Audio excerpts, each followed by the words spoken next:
From Hollywood, it's time now for Edmund O'Brien as... Johnny Dollar. Are you from Hartford? Hello? What was that? Are you the insurance investigator? Yeah, that's right. You're here about the Alma Scott shooting? Yes, who is this? This is Alan Swain. Is this a gag? No, it isn't a gag. Well, it's about time you gave yourself up, isn't it? No, I won't. Because I didn't kill her. Why'd you take a run out? I don't know. I've done everything wrong, but I didn't kill her. I want to talk to you if you'll promise not to go to the police first. All right, I can do that. How can we work it so I'll be sure? Are you still in San So I'll be... yeah. I'll be alone. My word is good.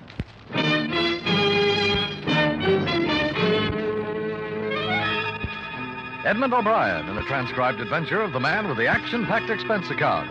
America's fabulous freelance insurance investigator. Yours truly, Johnny Dollar.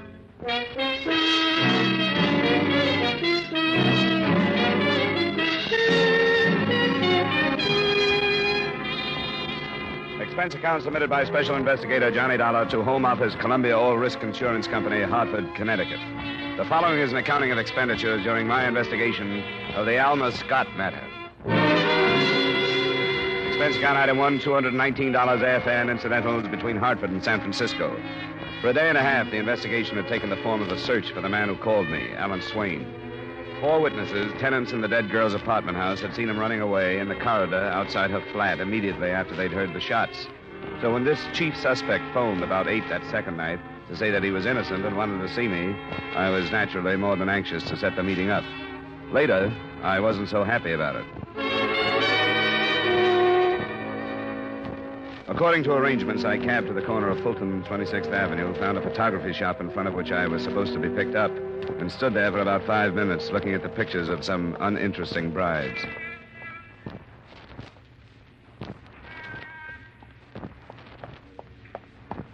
Hello, mister. Hi. Did you marry one of those? No, thanks. I'm supposed to meet somebody here. You live in the neighborhood? No, I'm from Hartford, Connecticut. And I guess we were fated to meet. What about the guy that called me? I thought he was going to show up. He changed his mind. I'll take you to him. Come on, there's a cab waiting around the corner. I memorized the number of the cab, hoping it might have picked her up at some address that might be useful later. It was a silent trip. The girl with a pretty but rather hard face slumped in her corner, looking almost bored except for the fact that she smoked one cigarette after another. When we left the cab in front of a cafe on a coast highway, she took my arm and led me away from the lights, across the road toward the sand. And there, behind the added protection of a low concrete abutment, I met Alan Swain. He did come alone. You weren't followed, were you? Ask him. I've gotten out of the habit of trusting people, so I wouldn't want to say. I told you my word was good, Swain. Maybe you deserve it, maybe you don't. What do you mean? Well, from the beginning, I haven't been able to figure how a guy like you got mixed up with a woman like Alma Scott. I wish you'd been here a month ago to knock that into his thick skull. Oh, lay off, Helen. It doesn't do any good now. It never did. I didn't kill her, Mr. Dollar. I swear I didn't. And why have you done everything a guilty man would do? You were seen running away from the scene and getting into your car. You abandoned that. A cab driver remembers picking you up a block away from where it was found and bringing you back to Market Street. Everything you did has been done by scared killers before. I know I did everything wrong, but I didn't kill her. I wasn't even in her apartment. To match all the testimony that says you did kill her, can you put your hands on any that says you didn't? No. When I was in the hall, when I heard the shots, well, if I'd gone on in instead of losing my nerve and running, I could have cleared myself, but I didn't. All I thought of was my own hide. Then when it was too late, I realized the police would never believe anything I said. What makes you think I will? I don't know. I'm just asking you to give me a chance. A chance to do what? I want to tell you what led up to that night. It doesn't make any difference how I met her or anything. I knew she was no angel, but I never thought she was all bad. And I still don't. That's what 2 years of college does for you. Oh, lay off, Helen. 4 years, you'd be 100% blind. What's your story about that night? Alma and I were going to leave town. We were going to fly to Mexico and get married. Then we were going to Los Angeles and stay there. She wanted to get away from this town and the people she knew here. I don't think that's worth much, but is there any way I can check it? Plane reservations? Yeah, they're under the name of A.J. Hall for next Friday night at 9. What airline? Cal, Mexico. Why the switch in names? Well, Alma said there might be people who wouldn't want her to leave, and she didn't want it to leak out. We were going to cancel the reservations under that name and make them under our own Friday morning to match our identification at the border. Who is she afraid of? I don't know. She wouldn't tell me. Probably had a big choice. Do you know who? I'm new in town, but give me time. Okay. What's the rest of it, Swain? Well, she broke a date with me that night. Said she wasn't feeling so good. Then about 10, she phoned and told me she'd changed her mind about going away with me. What reason did she give? She didn't give any. She hung up. I started right over to her place. It only took me 5 minutes. When I got there, I stopped just outside her door because I heard her talking to somebody. What about? Well, I didn't understand the words, but she was sort of screaming. I started for the door again, and that's when I heard the shots. And I don't know what happened to me, except that I thought whatever was happening was somehow my fault. And I ran. That's all I know. That's all? Yeah. What do you think I can do with that? I don't know, but it's the truth. There must be a way you can find out who was in there with her. Don't you have any idea who it was? No. Man or a woman? Why, a man. It must have been a man. Did you hear a man say anything? No, but there must be some way to find out who was there. I don't know what it is, but I'll follow it up. And you won't tell the police? About meeting you? I doubt they'd believe me if I did. You can phone me if you think of anything. All right. Are you coming with me, Helen? It's not cricket to pick a man up and then just drop him. Maybe I can lure him into the bar over there so he won't see you leave. Think you can afford me? Temporarily, yeah. I'm on an expense account.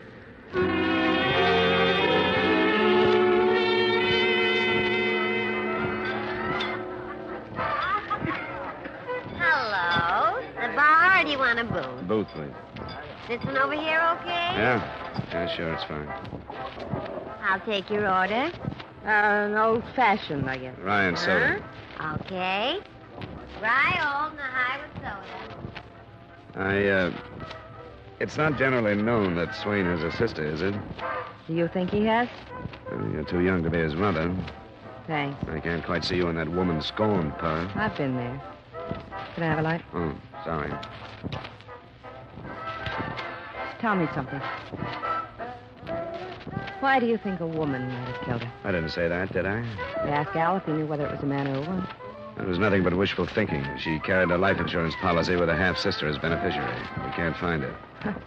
I hadn't even thought of that kind of an angle. It never crossed my mind that she was killed for any reason except what sort of a dame she was. What kind? Oh, don't get me started. Hasn't anybody else's name come up? She knew a lot of men. It's been open and shut against Swain. With that lineup of witnesses, the police certainly have no reason to chase after anybody else. Any ideas? Yeah. The guy she dropped when she put a leash on Al. His name is Walter Helm. The police know him if you don't. You mean you think he killed her? If he found out they were going to Mexico, I think he would have. Or had it done. Why didn't Swain tell me this? Because he didn't know. The dame never bothered to tell him. She was using him for something, and she didn't want to scare him away. You didn't warn him? Well, I had a better idea, but things seemed to backfire. Al's got me to thank for this mess he's in.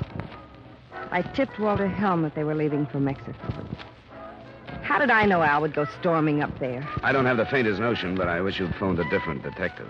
You don't have to follow it up if you don't want to. That's all I've got to say, and I don't want to drink. Maybe some other time. I didn't wait for mine either. I settled the bill and followed her out. I was in time to see her get into a cab whose number I added to the one we'd come out in. And I waited 20 minutes for another to take me back to my hotel.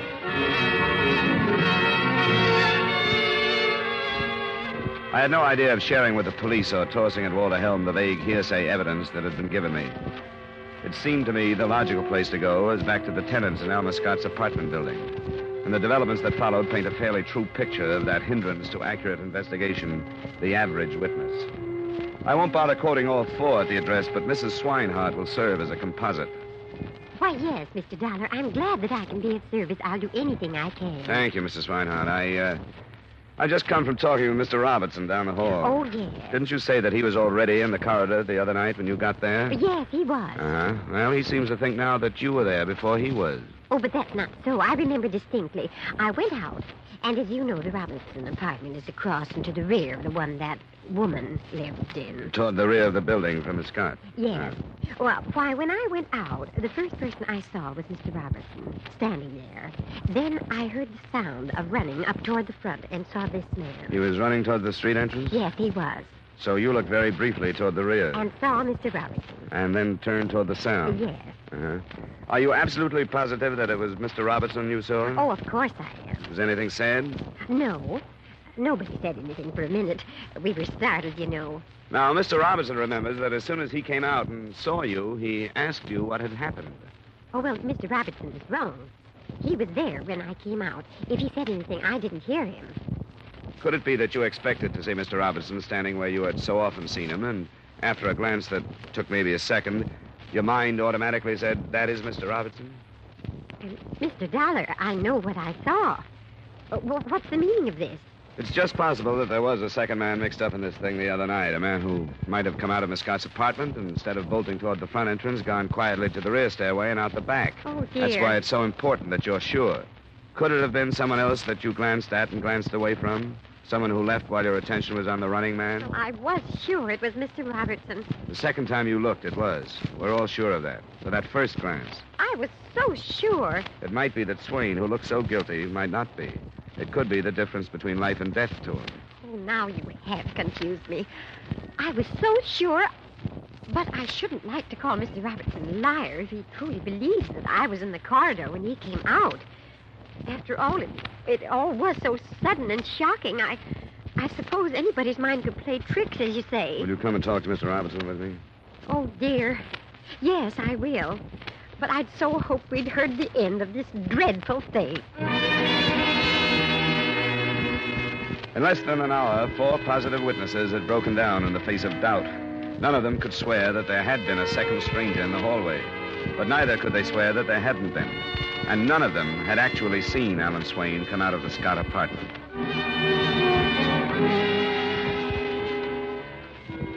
I didn't look forward to telling the police what was happening to their open and shut case without at least something constructive to offer. At 3 that afternoon, I still didn't have it, but I got it when I stopped by my hotel to check for phone calls. The clerk told me that a Mr. Walter Helm was waiting for me in the bar, first table to the left.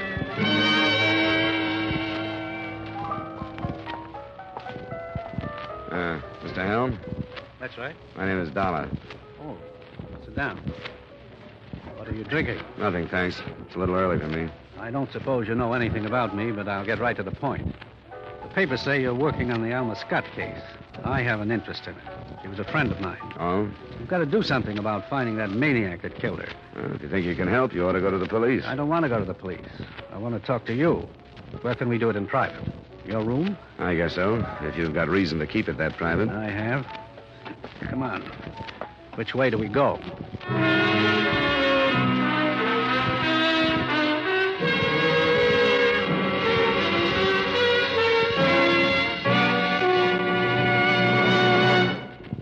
We will return to yours truly, Johnny Dollar, in just a moment. Assets, 1 block of wood. Liabilities, more trouble than the legendary paper hanger with a hive. It sounds as though Edgar Bergen had a pretty bad bank balance, doesn't it? But luckily for all of us, he comes back week after week to CBS Radio with his block of wood named Charlie and lets himself in for more trouble. As for you, you're really in the chips when you take in the Edgar Bergen Charlie McCarthy Show, heard over most of these stations every Sunday. Don't miss them tomorrow night on CBS Radio.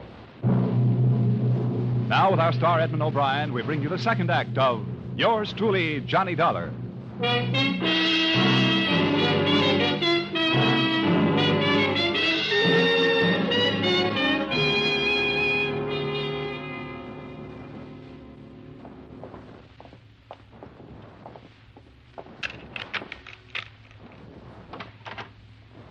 Go ahead. After you. Thanks. What's the matter, Dollar? I don't get you. Yes, you do. You're acting funny, like you've got certain ideas about me. Your name came up in a conversation last night. What about? The killing you've got an interest in. What else? Who was this conversation with? You don't expect me to tell you. We won't get any place this way. Somewhere along the line, you picked up the wrong idea about me. Let's get it straightened out. I just spent an hour looking you up in a newspaper morgue. That's hardly the way to build towards a fast and strong friendship. Well, that's business. It's got nothing to do with you and me. I came here to talk about Alma. Well, let's get it over with then. I'll level with you. I've been waiting for a call from the police, and it hasn't come. I know they'll pin something on me if they can. They've been trying for years. That's why I want to do something about seeing that Swain maniac picked up. So it can be pinned on him? That's where it belongs. I don't care what you think about me. You can't go along with them letting a crazy killer go free because they want to put me away, can you? I didn't know that's what they were doing. They will if they get the chance. What did they do with that check? Burn it up? What are you talking about? What check? A cashier's check for $15,000. I gave it to Alma. I knew her well enough to know I didn't have to kill her to keep her from going to Mexico with that scum. She got tired of me before, but not so tired a small gift wouldn't bring her back. I knew I was a sucker, but if that was the only way I could keep her, it was all right with me. That doesn't set so well. That's the way it was. Maybe this time money wouldn't keep her. You're wrong. She changed her mind. She wasn't going. One thing interests me. How did you know she was going to Mexico? How'd you find out? Swain's sister phoned me, half crazy about his life being ruined. Said if I didn't do something to stop it, she would. What day was that? The day Alma was killed. I went over that afternoon with a check and had a talk with her. That's when she changed her mind. I've been on this thing pretty much from the beginning. And there wasn't a check. Then they got rid of it. They're trying to pin this thing on me. There's a record kept of cashier's checks. If you bought one, you can prove it by going to the bank. Not if you're Walter Helm, you can't. They'll say I bribed somebody and probably pay a few bucks themselves to prove that. That's one of the things I want you to do. Go to the bank so you'll believe me about that check. I'll pay you. Your own price. Aren't you afraid they'd make that out a bribe? They would if they could. But this is legit.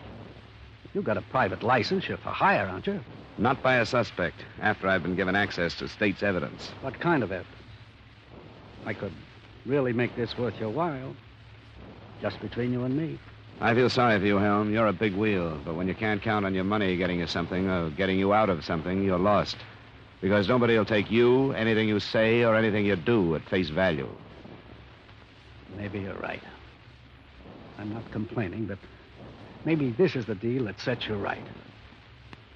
The papers say she was killed by a .32. It hasn't been found yet. Oh, a town like this, it's probably at the bottom of the bay or in the ocean, don't you think? That's a shame. That .32 is all they need to really pin it on me. How come? I gave it to her. It's registered to me. How do you know that was the gun that killed her? She kept it in a drawer in the living room. And you didn't find one in the apartment anyplace, did you? If that's true, you wouldn't hurt yourself by telling the police. You tell them, not me. I thought I could talk business with you, Dollar. You say you're not for hire. So this is what I'm going to do. I'm going to post a reward. $20,000. That might be a smart move. It'll be legit. Read about it in tonight's papers.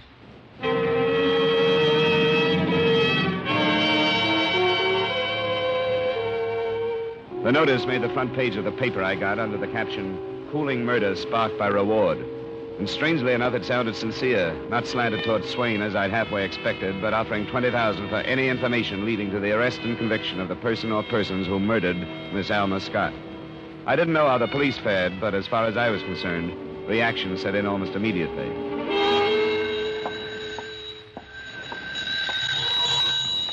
Johnny Dollar. This is Alan Swain. Oh? How are you making out? Now, what kind of a trick is this that Helm is pulling? This thing in the paper. I don't know. It's got news value, and he must have laid cash on the line. Might even be on the level. Oh, you're crazy. It can't be on the level. You know that. He says he didn't kill her. You talked to him? Yeah? What'd he say? Just that he didn't kill her. I'm surprised you're so upset. According to your sister, you didn't know anything about him. She told me about it last night. Well, this is a mess, and something will have to be done. It should have been done a long time ago. Why don't you give yourself up, Swain? No, I won't. That would be the best thing to do. No, I won't. I wish I'd gotten out of town while I could, but I listened to Helen. Come on in and talk about it, Swain. No. It's too much against me. The police don't care that I didn't kill her. They don't care who they get, just so they get somebody. Well, they'll have to find me. The case against you isn't as strong as it was. What do you mean? The witnesses who saw you outside Alma's apartment, they aren't sure now that they didn't see somebody else, too. Are you telling me the truth? Sure I am. That's what I mean. Come in and talk about it. No, I'll have to think. I'll have to talk to Helen. I don't know what this reward is going to mean. This reward trick of Helm's. I'll have to think, and I'll call you back.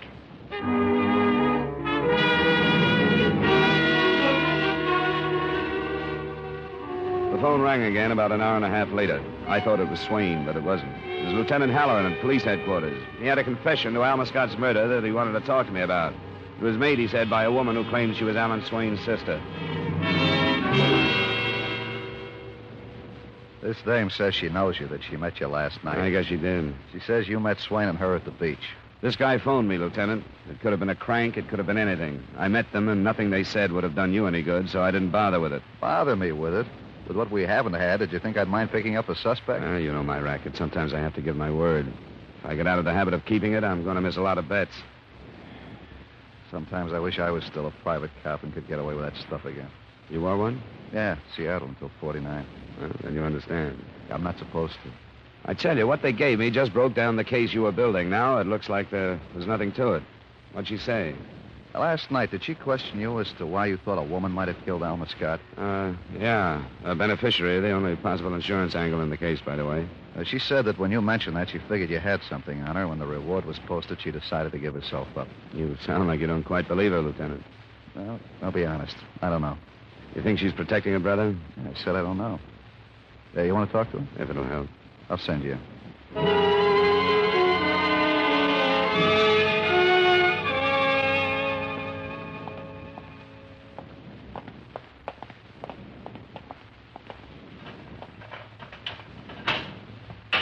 Thanks. Yes, sir.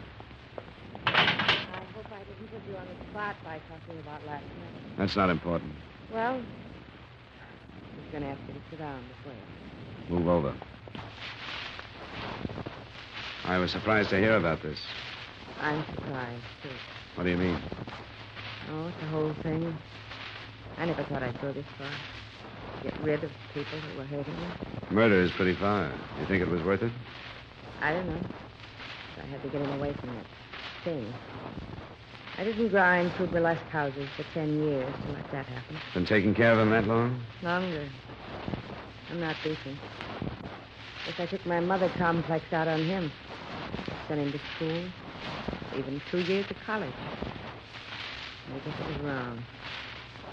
I guess I spoiled him more than Mom would have. After going that far, I couldn't stop when that eagle got her claws into him. I don't think you killed her. Neither did that cop, but I did. When I learned she and Al were going to Mexico, I went up there and had it out with her. You said you called Walter Helm. I did, but he wouldn't do anything, so I said I would. He told me he went to see Alma and that she changed her mind about going. That's not what she said to me. What then? I went there about 9:30. Told her to lay off my brother, and she laughed at me, so I killed her. Where'd you get the gun? I had it. What caliber? 32. After you killed her, what'd you do? I just stayed in the apartment for a while. Then I looked out the door, and when the people were out of sight, I left. Back way? Yeah. What street you come out on? Polk Street. No, you didn't. The alley doesn't go through to Polk. It turns halfway through the block, goes on to California. Maybe that was it. I wasn't thinking of where I was going at the moment. I don't think you were there. Yes, I was. Oh, please, he didn't kill her.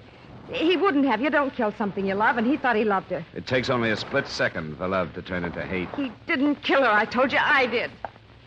$1. Yeah? There's been a shooting out at Walter Helm. No.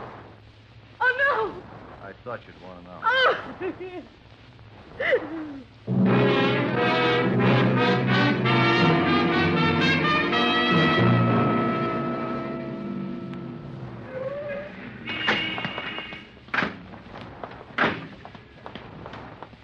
Hey, Lieutenant. Sergeant, things under control? I think so, sir. He shot his way in. The butler was hit. Helen was waiting for him. They managed to shoot each other. How are they? Both still alive, sir. We'll go in. This man's an insurance investigator. He's all right. Yes, sir. Thanks, Sergeant.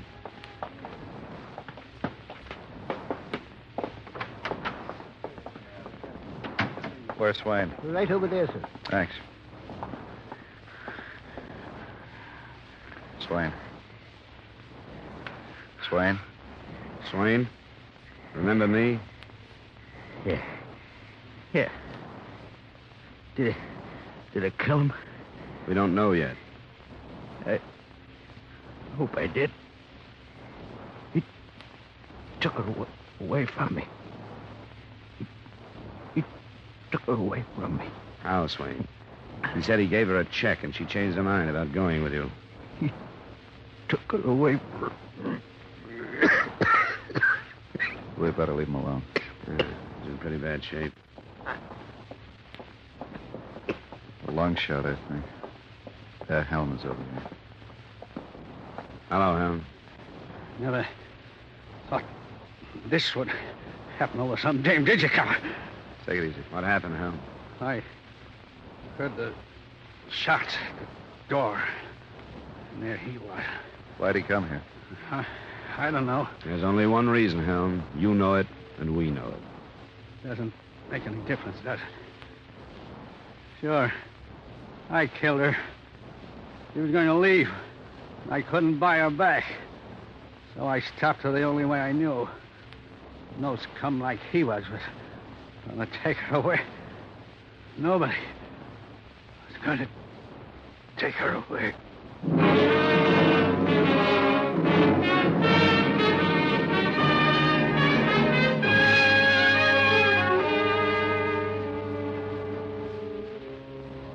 Expense account item 2, $134 miscellaneous. Item 3, same as item 1, transportation back to Hartford. Expense account total, $572. Remarks? I was wrong from the beginning. I'm not making excuses for it, but I wasn't as far wrong as the sister. If her false confession had ended it, she wouldn't have taken the rap for her brother, who she thought was guilty, but for Walter Helm, who she was afraid was innocent. It only proves again that you have to watch the words that go above your signature. Yours truly, Johnny Dollar.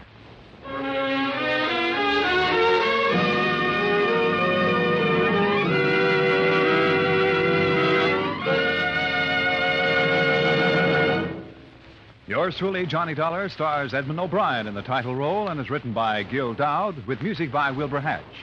Edmund O'Brien can now be seen starring in the Paramount Pictures Technicolor production, Silver City.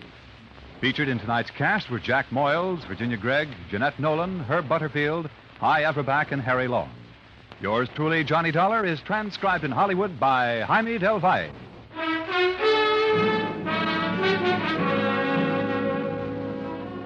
This is Dan Coverly inviting you to join us next week at this time when Edmund O'Brien returns as... Yours truly, Johnny Dollar.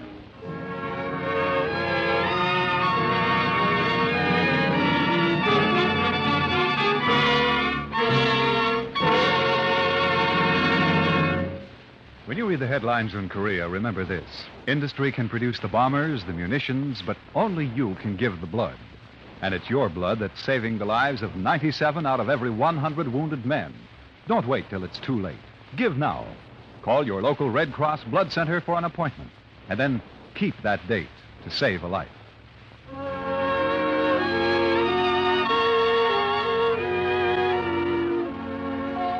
Get your lap rug and banners ready. Be sure the radio's working right, too, for your CBS Radio exclusive broadcast of the Great Orange Bowl Tilt from Miami, Florida, this coming New Year's Day.